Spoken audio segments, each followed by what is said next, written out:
ومن أحسن قولا ممن دعا إلى الله وعمل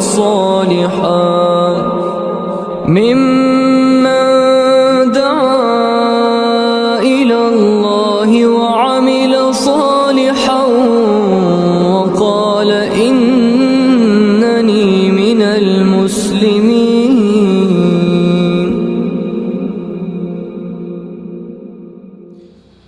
بسم الله الرحمن الرحيم. إن الحمد لله نحمده ونستعينه ونستغفره ونعوذ بالله من شرور أنفسنا ومن سيئات أعمالنا. من يهده الله فلا مضل له ومن يضلله فلا هادي له. ونشهد أن لا إله إلا الله وحده لا شريك له ونشهد أن محمدًا عبده ورسوله صلى الله عليه وعلى آله وأصحابه أجمعين. ثم أما بعد، اللهم انفعنا بما علمتنا وعلمنا ما ينفعنا وزدنا علما.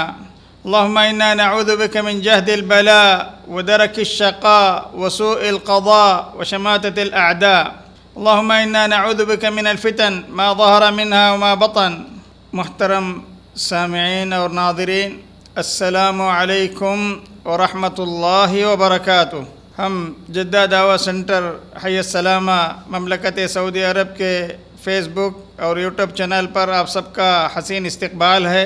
اللہ تعالی ہمیں حق کہنے اور اسے قبول کرنے، اس کو سننے، سنانے اور اس پر عمل کرنے کی توفیق عطا فرمائے. ہماری نیک تمنائیں اور پرخلوص دعائیں ہیں کہ رب العزت آپ سب سامعین اور ناظرین کو، سامعات اور ناظرات کو خالص دین، سچا ایمان، صحیح عقیدہ اللہ تعالیٰ صحت و عافیت کے ساتھ رکھتے ہوئے عطا فرمائے. دنیا میں جب تک ہم سب کو زندہ رکھے، ہر قسم کے ظاہری اور باطنی فتنوں اور آزمائشوں سے محفوظ اور مامون رکھے. دینی بھائیوں، اسلامی ماں اور بہنوں، آج پھر ہم صحیح بخاری کی کتاب الفتن کی کچھ حدیثیں آپ کی خدمت میں لے کر حاضر ہوئے ہیں. آج کی ہماری اس حدیث پر امام بخاری رحمۃ اللہ علیہ نے کوئی باب قائم نہیں کیا ہے، بغیر بلا عنوان چھوڑ دیا ہے. اس کے کئی مقصد ہوتے ہیں. ایک مقصد تو شارحین بخاری نے یہ لکھا ہے کہ آپ نے ایسا عمدن اور قصدن کیا ہے، جان بوجھ کر کیا ہے، تاکہ آنے والی امت کے علماء اور مجتہدین اپنے اپنے اجتہاد کے مطابق اس کا کوئی خوبصورت عنوان خود ہی طے کر لیں. حدیث جو پہلی حدیث ہمارے سامنے اس وقت موجود ہے، حدیث نمبر 7120، پھر اس کے بعد حدیث نمبر 7121، اور اسی طریقے سے ایک اور حدیث ضمناً وہ کتاب الفتن کی نہیں ہے لیکن کتاب احادیث الانبیاء کی ہے، تو وہ بھی آپ کے سامنے پیش کریں گے. چلیے پہلے حدیث پڑھتے ہیں، پھر اس کا ترجمہ کرتے ہیں، اس کی شرح کرنے کی کوشش کرتے ہیں. قال حدثنا مسدد قال حدثنا يحيى عن شعبة قال حدثنا معبد سمعت حارثة بن وهب قال سمعت رسول الله صلى الله عليه وسلم يقول تصدقوا فسيأتي على الناس زمان يمشي الرجل بصدقته فلا يجد من يقبلها. حضرت حارثہ بن وہب رضی اللہ تعالیٰ عنہ سے روایت ہے، انہوں نے کہا میں نے رسول اللہ صلی اللہ علیہ وسلم کو یہ فرماتے ہوئے سنا، لوگوں صدقہ کرو، تصدقوا فسيأتي على الناس زمان يمشي الرجل بصدقته فلا يجد من يقبلها. ان قریب لوگوں پر ایک ایسا زمانہ آئے گا کہ ایک شخص اپنا صدقہ لے کر گھومے گا، پھرے گا، کوئی اسے قبول کرنے والا نہیں ملے گا. ایسا شارحین بخاری نے لکھا ہے کہ بڑی بڑی فتوحات کی وجہ سے حضرت عثمان بن عفان کے دور حکومت میں یہ صورتحال پیدا ہو گئی تھی. ہر طرف سے مال غنیمت مدینے کے بیت المال میں جمع ہو جاتا تھا، اور جہاں جہاں بھی مسلمان جو علاقے بھی فتح کرتے تھے وہاں کے خزانے ان کے ہاتھ میں آتے تھے. اسی طرح حضرت عمر بن عبدالعزیز کے دور میں بھی یہی حالت تھی کہ مال و دولت کی اس قدر فراوانی تھی کہ کوئی صدقہ لینے والا نہیں ملتا تھا. صحیح بخاری کی ایک روایت میں حضرت عیسیٰ علیہ السلام کے نزول کے وقت بھی یہی صورتحال بتائی گئی ہے کہ اس وقت بھی کوئی صدقہ لینے والا نہیں ہوگا، مال کی کثرت ہوگی۔ وَيَفِيضُ الْمَال، پیارے نبی صلی اللہ علیہ وسلم کتاب الانبیاء کی روایت میں فرماتے ہیں، امام بخاری نے اس کو کتاب الانبیاء میں ذکر کیا ہے، حضرت ابو ہریرہ اس کے راوی ہیں، قال رسول اللہ صلی اللہ علیہ وسلم والذی نفسی بیدہ لیوشکن ان ینزل فیکم ابن مریم حکما عدلا فیکسر الصلیب ویقتل الخنزیر ویضع الجزیة وَيَفِيضَ الْمَالُ حَتَّى لَا يَقْبَلَهُ أَحَدٌ۔ لمبی روایت ہے، پیارے نبی صلی اللہ علیہ وسلم نے فرمایا، اس ذات کی قسم ہے جس کے ہاتھ میں میری جان ہے، وہ زمانہ بہت قریب ہے کہ عیسیٰ علیہ السلام تمہارے درمیان ایک عادل حکمران کے حیثیت سے نازل ہوں گے۔ وہ صلیب کو توڑ دیں گے، سور کو مار ڈالیں گے، جزیہ موقوف کر دیں گے۔ اس وقت مال کی اتنی کثرت اور فراوانی ہو جائے گی، کوئی اسے لینے والا نہیں ملے گا۔ حضرت عمر بن عبدالعزیز کے دور میں بھی میں نے جیسے کہ ابھی تھوڑی دیر پہلے بتایا، مال و دولت کی اس قدر جو بہتات ہو گئی تھی، وہ عدل و انصاف اور مستحقین کو ان کے حقوق دینے کی وجہ سے، مظلوموں کی داد رسی کرنے کی وجہ سے۔ اسی طرح جب حضرت عیسیٰ علیہ السلام کے عہد میں بھی مال کی فراوانی لوگوں کی کمی کی وجہ سے اور قرب قیامت کی وجہ سے ہوگی۔ صحیح بخاری کی ایک روایت میں جو 7121 ہے، قال حدثنا ابو اليمان قال اخبرنا شعيب حدثنا ابو الزناد عن عبد الرحمن عن ابي هريره رضي الله تعالى عنه قال ان رسول الله صلى الله عليه وسلم قال لا تقوم الساعه حتى تقتتل فئتان عظيمتان يكون بينهما مقتله عظيمه دعوتهما واحده وحتى يبعث دجالون كذابون قريب من 30 كلهم يزعم أنه رسول الله وحتى يفيض المال وتكثر الزلازل ويتقارب الزمان وتظهر الفتن ويكثر الهرج وهو القتل وحتى يكثر فيكم المال فيفيض حتى يهم رب المال من يقبل صدقته وحتى يعرضه عليه فيقول الذي يعرضه عليه لا أرب لي به وحتى يتطاول الناس في البنيان وحتى يمور الرجل بقبر الرجل فيقول يا ليتني مكانه وحتى تطلع الشمس من مغربها فإذا طلعت ورآها الناس يعني آمنوا أجمعون فذلك حين لا ينفع نفسا إيمانها لم تكن آمنت من قبل أو كسبت في إيمانها خيرا ولتقومن الساعة وقد نشر الرجلان ثوبهما بينهما فلا يتبايعانه ولا يطويانه ولتقومن الساعة وقد انصرف الرجل بلبن لقحته فلا يطعمه ولا تقومن الساعة وهو يليط حوضه فلا يسقي فيه ولتقومن الساعة وقد رفع أكلته إلى فيه فلا يطعمها۔ حضرت ابو ہریرہ سے روایت ہے رضی اللہ تعالیٰ عنہ وارضا، نبی اکرم صلی اللہ علیہ وسلم نے فرمایا، قیامت اس وقت تک قائم نہیں ہوگی جب تک کہ دو بڑی جماعتیں باہم، مسلمانوں کی دو بڑی جماعتیں باہم سخت لڑائی نہ کریں، قتال نہ کریں۔ ان دونوں جماعتوں کے درمیان بڑی خون ریزی ہوگی، بڑی جنگ ہوگی، حالانکہ دونوں کا دعویٰ ایک ہی ہوگا، اور قیامت اس وقت تک قائم نہیں ہوگی یہاں تک کہ 30 کے قریب جھوٹے دجال ظاہر نہیں ہوں گے۔ ان میں سے ہر ایک کا دعویٰ ہوگا کہ وہ اللہ کا رسول ہے، اور یہاں تک کہ علم اٹھا لیا جائے گا، زلزلوں کی کثرت ہوگی، نیز زمانہ قریب ہو جائے گا، فتنوں کا ظہور ہوگا، ہر جانے قتل و غارت گری اور خون خرابہ فساد عام ہو جائے گا، یہاں تک کہ تم میں مال کی کثرت اور فراوانی ہو جائے گی، بلکہ وہ بہہ پڑے گا، حتیٰ کہ مالدار کو فکر دامنگیر ہوگی، اس کا صدقہ کون قبول کرے گا؟ مالدار اپنا صدقہ کس پر پیش کرے گا؟ تو وہ کہے گا مجھے اس کی ضرورت نہیں۔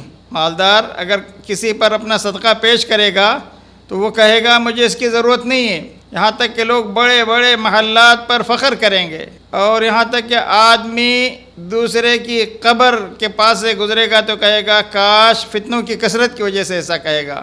یہ شخص اس کی جگہ ہوتا، یہ اس کی جگہ ہوتی، یعنی یہ قبر اس کی جگہ ہوتی، وہ اس قبر میں ہوتا فتنوں کی کثرت کی وجہ سے، یہاں تک کہ سورج مغرب سے نکلے گا۔ جب سورج مغرب سے طلوع ہوگا لوگ اس کو دیکھ لیں گے تو سب ایمان لائیں گے۔ یہ وہ وقت ہوگا جب کسی ایسے شخص کو جو پہلے ایمان لایا نہیں ہوگا تو اس کا ایمان لانا نفع نہیں دے گا۔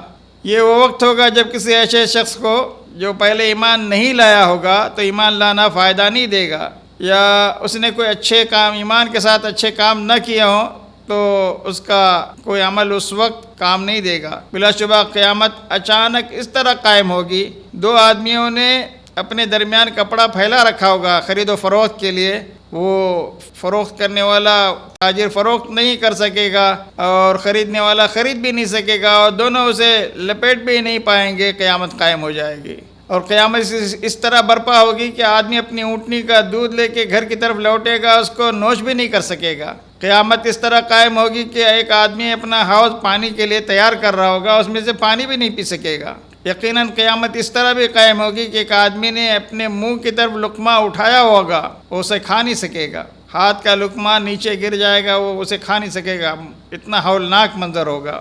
عزیز ساتھیوں، دینی بھائیوں، اسلامی ماں اور بہنوں، اس حدیث میں بہت سارے قیامت کی نشانیاں بیان کی گئی ہیں اور قیامت کے قریب کے بہت سارے فتنوں کا ذکر کیا گیا۔ انہی میں سے ایک بڑا فتنہ مال کا فتنہ ہے۔ اللہ تعالیٰ نے قرآن مجید نے ارشاد فرمایا سورہ انفال میں، وَاعْلَمُوا أَنَّمَا أَمْوَالُكُمْ وَأَوْلَادُكُمْ فِتْنَةٌ، جان لو کہ تمہارے مال اور اولاد فتنہ ہیں۔ بعض فتنے مال کی وجہ سے ہوتے ہیں، بعض اولاد کی وجہ سے بھی ہوتے ہیں۔ سورہ تغابن میں اللہ نے فرمایا انما اموالکم واولادکم فتنہ، بلا شبہ تمہارے مال اور تمہارے اولاد بھی فتنہ ہیں۔ واللہ عنده اجر عظیم، اللہ ہی ہے جس کے پاس بہت بڑا اجر ہے۔ مال اور اولاد اس طرح سے فتنہ ہیں کہ بسا اوقات انسان اپنے مال اور اولاد کی وجہ سے دین سے غافل ہو جاتا ہے، جیسا کہ منافقین کے تعلق سے اللہ نے فرمایا سَيَقُولُ لَكَ الْمُخَلَّفُونَ مِنَ الْأَعْرَابِ شَغَلَتْنَا أَمْوَالُنَا وَأَهْلُونَا فَاسْتَغْفِرْ لَنَا يَقُولُونَ بِأَلْسِنَتِهِمْ مَا لَيْسَ فِي قُلُوبِهِمْ۔ دیہاتیوں میں سے کچھ لوگ جو جہاد سے پیچھے رہ گئے تھے وہ آپ سے کہیں گے کہ ہمارے مالوں اور گھر والوں نے ہمیں مشغول رکھا تھا، اس لیے ہم آ نہیں سکے تھے، حاضری نہیں دے سکے تھے، لہذا آپ ہمارے لیے بخشش طلب کیجئے، مغفرت مانگیے۔ تو معلوم ہوا کہ مال و دولت ایک فتنہ اور آزمائش کی چیز ہے۔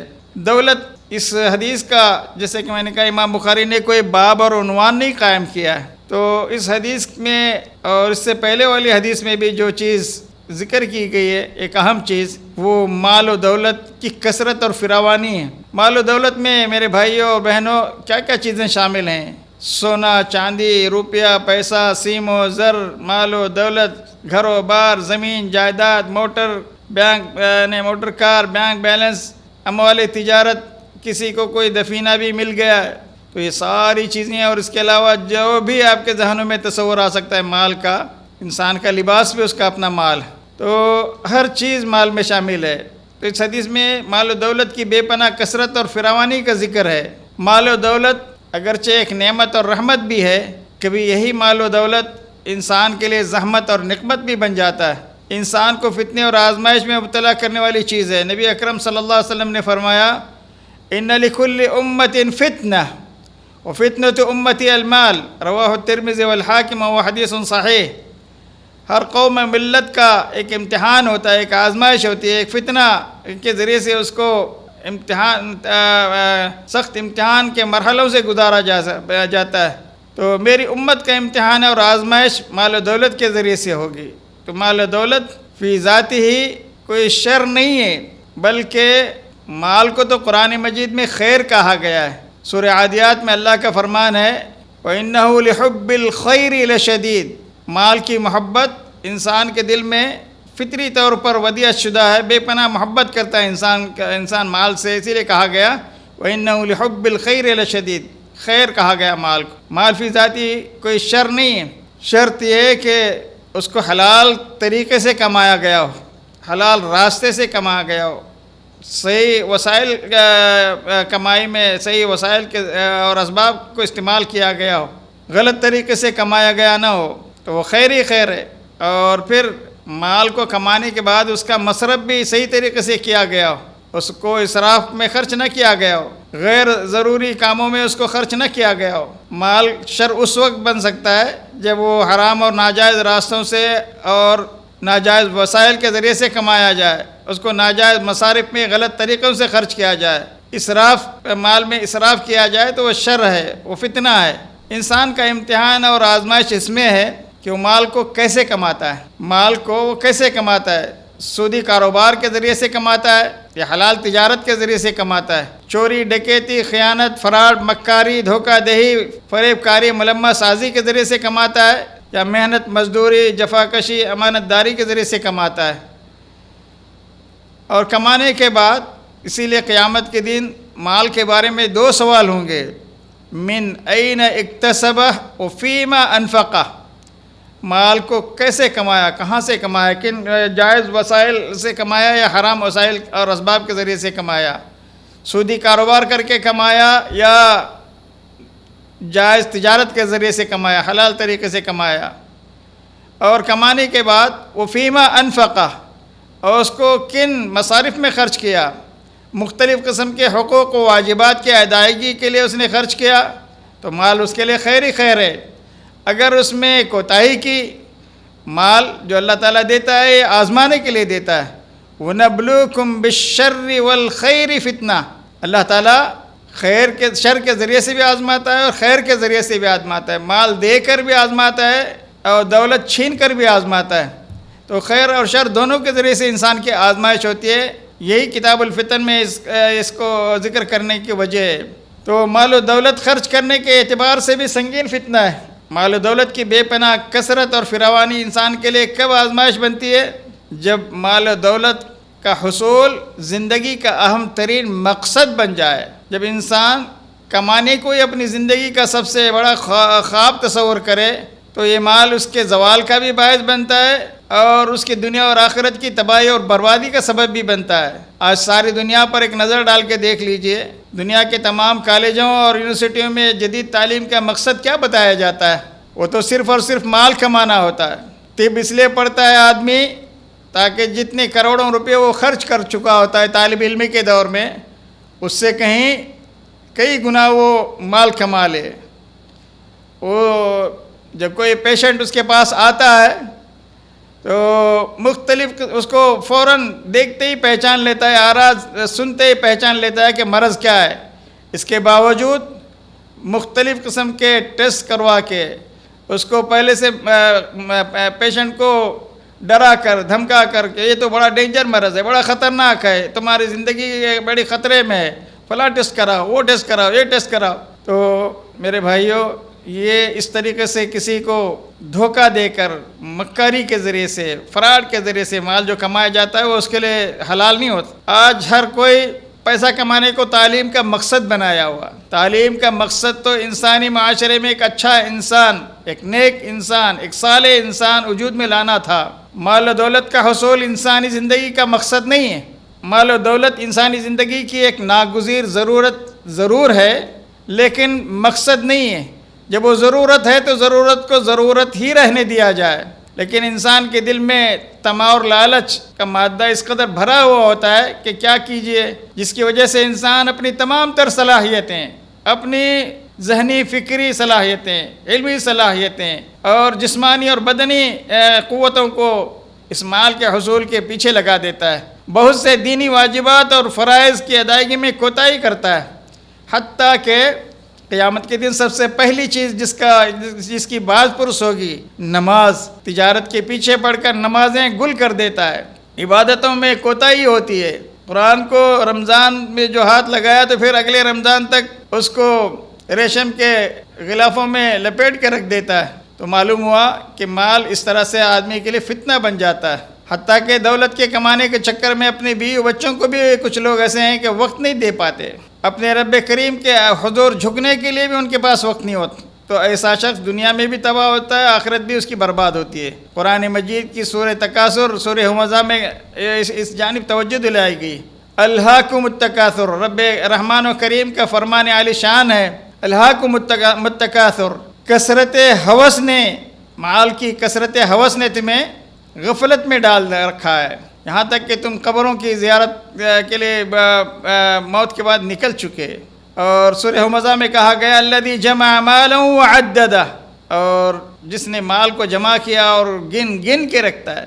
تو میرے بھائیو، اس جو حدیث آپ نے سنی اس میں قیامت کی بہت ساری نشانیوں کا بیان ہے، ان میں سے کچھ نشانیاں ظاہر ہو چکی ہیں اور کچھ آئندہ ظاہر ہوں گی۔ کتاب الفتن سے ان کا تعلق اس طرح سے ہے کہ قیامت سے پہلے مسلمانوں کی دو بڑی جماعتیں باہم جنگ کریں گی، جن کا دعویٰ ایک ہوگا، دعواہما واحد۔ اس سے مراد حضرت علی اور حضرت امیر معاویہ کے درمیان جو جنگیں ہوئیں، چونکہ دونوں حضرات جلیل القدر صحابی ہیں، لہذا ان میں سے کوئی غلطی پر تھا تو وہ انشاءاللہ گنہگار نہ ہوگا بلکہ مستحق ثواب ہوگا، کیونکہ انہوں نے اجتہاد کیا تھا۔ فتح الباری میں علامہ ابن حجر نے لکھا ہے کہ ایک آدمی نے کہا میں حضرت معاویہ سے بغض رکھتا ہوں، کیونکہ انہوں نے حضرت علی سے بلا وجہ جنگ کی تھی۔ تو اس سے کہا گیا حضرت معاویہ کا رب تو بہت مہربان ہے، اس کے مد مقابل بھی بہت کرم پیشہ تھا، تو جو ان میں دخل دینے کی کیا ضرورت؟ تو معلوم ہوا کہ صحابہ کرام کے بارے میں فتنوں کی احادیث ہم پڑھیں تو اپنی زبانوں کو کنٹرول میں رکھنا چاہیے، قابو میں رکھنا چاہیے، بالکل نہیں کھولنا چاہیے، ان کی شان میں گستاخی نہیں کرنا چاہیے۔ آج کل محرم کا مہینہ جب آتا ہے تو لوگ حضرت معاویہ کو، حضرت یزید کو برا بھلا کہتے ہیں۔ اللہ نے ان فتنوں سے ہمیں بچایا تھا، کیوں آج اتنے سالوں کے گزرنے کے بعد پھر ہم ان فتنوں میں ملوث ہو جائیں؟ ایک اور حدیث امام بخاری رحمۃ اللہ علیہ نے کتاب الفتن میں ذکر کی ہے۔ اس حدیث کے بھی راوی حضرت ابو ہریرہ ہیں۔ قال رسول اللہ صلی اللہ علیہ وسلم یوشک الفرات ان یحسر عن کنز من ذهب فمن حضره فلا يأخذ منه شيئا۔ بہت قریب ہے کہ دریائے فرات ایک سونے کا پہاڑ وہاں سے ظاہر ہو، جو شخص اس کو لینے کے لیے وہاں پہنچے فلا یأخذ منہ شیئا، جس وقت یہ چیز پیش آئے فلا یأخذ منہ شیئا، پیارے نبی صلی اللہ علیہ وسلم کی ہدایت ہے، یہ تعلیمات ہیں، یہ توجیہات ہیں کہ ان میں سے وہ نہ لے، کیونکہ ایک دنیا اس پر ٹوٹ پڑے گی، آپس میں لڑتے رہیں گے۔ ایک روایت میں ہے کہ 10 آدمی اگر وہاں پہنچیں گے تو ہر آدمی یہی سوچتا ہوگا میں لڑائی تو ہو رہی ہے لیکن میں نجات پاؤں گا، میں سارے کا سارا خزانے پر قبضہ میں کر لوں گا، اور ان میں سے کوئی نہیں بچے گا۔ ایک دوسری روایت میں 100 آدمیوں کا بھی ذکر ہے مسند احمد میں، 99 آدمی قتل ہو جائیں گے اور ایک آدمی بچے گا۔ تو بہرکیف ساتھیوں، اس سے بھی معلوم ہوا کہ یہ قیامت کے قریب واقع ہونے والے احوال ہیں، اور کچھ لوگوں نے اس کی تعویل کی ہے اس حدیث کی۔ وہ کہتے ہیں سونے سے تیل پیٹرول کا کنواں مراد ہے، اور پیٹرول کو دنیا آج النفط الذهب الاسود، پیٹرول کو کالا سونا کہتے ہیں، لیکن یہ صحیح نہیں ہے۔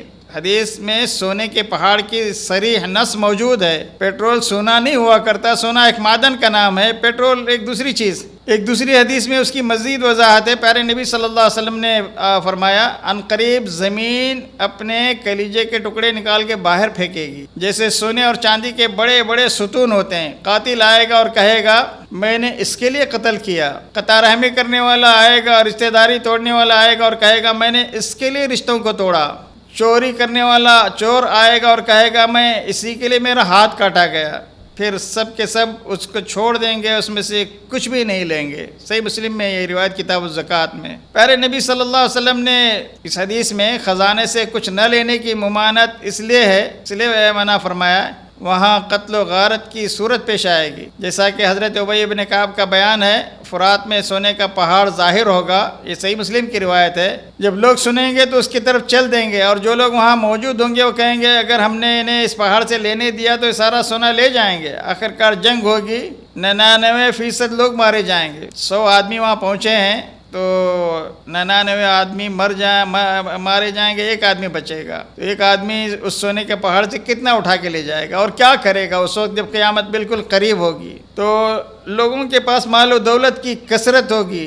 اس گزشتہ درس میں ہم نے آپ کو بتایا تھا کہ اسلام کا آغاز غربت کے زمانے میں ہوا تھا، اسلام اجنبی سا تھا اس کے آغاز میں۔ مسلمانوں نے اسلام کے ابتدائی سال پیارے نبی صلی اللہ علیہ وسلم کی رفاقت میں بھی اور بعد میں بھی اس حال میں بسر کیے کہ ان کی زندگی بہت تنگی اور سخت فقر و فاقہ کی تھی، حتیٰ کہ ایک کے بعد دیگر ایک مہینہ گزر جاتا چاند نظر آ جاتا، صحیح بخاری میں دوسرا مہینہ بھی گزر جاتا چاند نظر آتا، اور رسول اللہ صلی اللہ علیہ وسلم کے گھر کے چولہے میں آگ نہیں جلتی۔ ان کا گزر بسر محض دو چیزوں پر ہوا کرتا تھا، پانی اور کھجور پر۔ نبی اکرم صلی اللہ علیہ وسلم اپنے ساتھیوں سے فرمایا کرتے تھے ان قریب حالات بدل جائیں گے، قیامت کی نشانی میں سے ایک نشانی یہ ہوگی کہ دولت کی ریل پیل ہوگی۔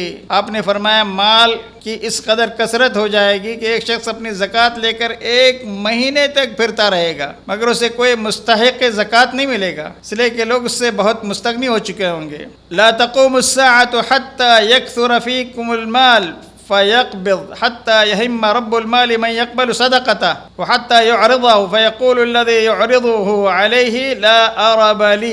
قیامت اس وقت تک قائم نہیں ہوگی، یہ بخاری اور مسلم کی روایت، جب تک کہ تم میں مال کی کثرت نہ ہو جائے گی، مال کی ریل پیل نہ ہو جائے گی۔ مال کی ریل پیل اور کثرت اور فراوانی اس قدر ہو جائے گی کہ مال والے کو یہ پریشانی لاحق ہوگی کہ اس کا صدقہ، اس کی زکوٰۃ کون قبول کرے گا۔ وہ شخص اپنا مال کسی کو ضرورت مند سمجھ کے پیش کرے گا تو کہے گا کہ مجھے اس کی ضرورت نہیں ہے۔ حضرت ابو موسیٰ اشعری کی ایک روایت صحیح بخاری اور مسلم دونوں میں ہے، لَيَأْتِيَنَّ عَلَى النَّاسِ زَمَانٌ يَطُوفُ الرَّجُلُ فِيهِ بِالصَّدَقَةِ من الذهب لا يجد احدا ياخذها۔ لوگوں پر ایک ایسا زمانہ بھی آئے گا کہ جب ایک شخص اپنے صدقے کا سونا لے کر گھومے گا، کوئی لینے والا حاجت مند مل جائے مگر اسے کوئی ایسا شخص نہیں ملے گا جو یہ مال لینے کے لیے تیار ہو۔ صحیح بخاری 1414 حدیث نمبر اور صحیح مسلم 1012۔ اب یہ جو علامتیں ان حدیثوں میں ذکر کی گئی ہیں، ان کے بارے میں علماء کرام کا اختلاف ہے کہ یہ واقع ہو چکی ہیں یا ابھی واقع ہونا باقی ہے۔ کچھ لوگ کہتے ہیں کہ بڑی بڑی فتوحات جب حاصل ہوئیں، مسلمانوں کو روم اور فارس کی غنیمتیں ان کے پاس آئی تھیں تو مال کی کثرت ہو گئی تھی۔ اسی طرح سے حضرت عمر بن عبدالعزیز کے عہد میمون میں مال کی اس قدر فراوانی ہو گئی تھی کہ ایک شخص اپنا صدقہ پیش کرتا مگر کوئی شخص ایسا نہ ملتا جو اسے قبول کر لیتا، حتیٰ کہ کسی شخص کو بظاہر محتاج سمجھ کر اس کو مال پیش کرتا تو وہ کہتا کہ مجھے کل دیتے تو ممکن ہے، آج مجھے اس کی ضرورت نہیں۔ اور حضرت عمر بن عبدالعزیز کے دور ہی کی بات ہے کہ بڑے بڑے شہروں میں 4 قسم کے اعلان کیے جاتے تھے، کوئی مقروض ہے تو آئے ہم بیت المال سے اس کا قرضہ ادا کر دیں گے، کوئی شادی کے لیے مہر کی رقم اس کے پاس نہیں ہے، شادی کے اخراجات نہیں ہیں تو ہمارے پاس آئے ہم اس کی ضرورت پوری کر دیں گے، کسی نے حج بیت اللہ نہیں کیا ہے اور اس کے پاس زاد راہ حج کے سفر کے اخراجات نہیں ہیں، یا عمرہ کرنا چاہتا ہے اس کے پاس عمرے کے اخراجات نہیں ہیں تو ہمارے پاس آئے ہم اس کی ضرورت پوری کریں گے۔ اسی طریقے سے کوئی غریم ہے، کسی نے آپس میں صلح کرانے کے لیے کسی کا قرضہ اپنے اوپر لے لیا ہے تو وہ ہمارے پاس آئے ہم اس کا قرض ادا کر دیں گے، کوئی یتیم، کوئی بیوہ، کوئی مسکین ہے جو ضرورت مند ہیں تو ہم اس کی ضرورت پوری کرنے کے لیے تیار ہیں، بیت المال میں حاضری دے کر اپنا وظیفہ لے جائے۔ تو بہرکیف اس طریقے کے حالات حضرت عمر بن عبدالعزیز کے دور میں ان کے عدل و انصاف کی وجہ سے اور ان کے مستحقین کے حقوق کی ادائیگی کی وجہ سے پیدا ہو چکے تھے، اور بڑی خیر و برکت تھی ان کے زمانے میں۔ بعد میں کئی دہائیوں کے بعد کسی کے پاس ایک گیہوں گندم کے دانوں کی ایک تھیلی ملی جس میں ایک چٹھی لکھی ہوئی تھی اور ان دانوں کی مقدار بتائی جاتی ہے، کھجور کی گٹلیوں کے برابر بڑے بڑے دانے تھے، تو لکھا ہوا تھا یہ عمر بن عبدالعزیز کے دور کے گندم کے بیج ہیں۔ تو بہرکیف جب عدل و انصاف دنیا میں قائم ہوتا ہے تو اللہ تعالیٰ کی طرف سے خیر و برکت نازل ہوتی ہے۔ اس سلسلے میں علماء کا ایک دوسرا قول یہ ہے کہ یہ علامت آخری زمانے میں واقع ہوگی اور نبی اکرم صلی اللہ علیہ وسلم کا اشارہ دراصل ظہور مہدی کی طرف ہے۔ اس دور میں مہدی لوگوں میں جھولیاں بھر بھر کے گنے بغیر مال تقسیم کریں گے، یہ بھی صحیح حدیث سے ثابت ہے، اس لیے کہ مال کی کثرت اور اس وقت بہتات ہوگی، زمین اپنی برکات اور معدنیات اگلے گی، حتیٰ کہ اس کے پیٹ سے سونے اور چاندی کے ذخائر بھی برآمد ہوں گے۔ صحیح مسلم میں ایک روایت ہے، حضرت سعید جریری ابو نضرہ سے بیان کرتے ہیں، انہوں نے کہا ہم حضرت جابر رضی اللہ عنہ کے پاس بیٹھے تھے، انہوں نے بیان کیا کہ رسول اللہ صلی اللہ علیہ وسلم نے فرمایا میری امت کے آخری زمانے میں ایک ایسا خلیفہ ہوگا جو لوگوں کو دونوں ہاتھوں سے بھر بھر کے مال عطا کرے گا اور اسے گنے گا نہیں۔ سعید کہتے ہیں میں نے ابو نضرہ اور ابو العلا سے پوچھا آپ کا کیا خیال ہے، وہ خلیفہ عمر بن عبدالعزیز تو نہیں ہے؟ انہوں نے کہا نہیں، یہ آخری زمانے کی بات۔ تو دینی بھائیوں، اسلامی ماں اور بہنوں، اللہ آپ کو خوش رکھے، آپ کی تمام ضرورتوں کو پورا فرمائے۔ اللہ تعالی ہمیں اور آپ کو مال ایک زندگی کی جائز ضرورت ہے اس ضرورت کو ضرورت کی حد تک رکھنے کی توفیق بخشے، زندگی کا مقصد نہ بنانے کی ہم کو توفیق عطا فرمائے۔ وصلی اللہ علی نبینا محمد وجزاکم اللہ خیرا، والسلام علیکم ورحمۃ اللہ وبرکاتہ۔